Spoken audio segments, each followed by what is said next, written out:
Now we're at the passive hamstring range of motion test. So you only do this test if a client scores a 1 or a 0 in their active straight leg raise. For a score of 2, this test isn't really necessary. I would still do it if you've got a client who's got high level performance goals, but for most general population clients, if they have a 2, that's it, you're pretty good. So to perform the test, what you're going to need to do is get your hand and set it like this, and you're going to put it underneath the client's lower back at the level of the belly button. What this is going to do is it's going to put your fingers approximately at the level of L3, so the third lumbar vertebrae, which is the point where the spine has the greatest lumbar curve. And from here, you grab the client's leg under the ankle on the Achilles. You instruct your client to be a dead weight, nice and floppy, so good job there.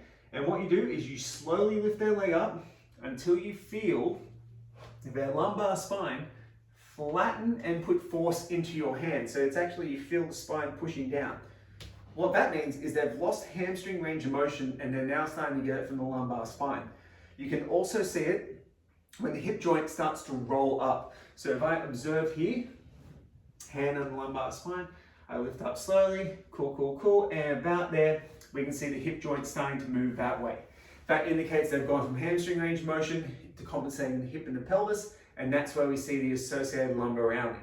Now, in terms of how far someone should go, the norms in the textbook indicate anywhere between 80 and 90 degrees, but in actual clinical practice, and I've been doing this test for 15 years, I've had 2 clients achieve that. So I think a norm of 45 degrees normally indicates a pretty good active straight leg raise in terms of the passive components of the hamstrings. If everything else works fine and they have a norm of 45, they'll get a good ASLR score.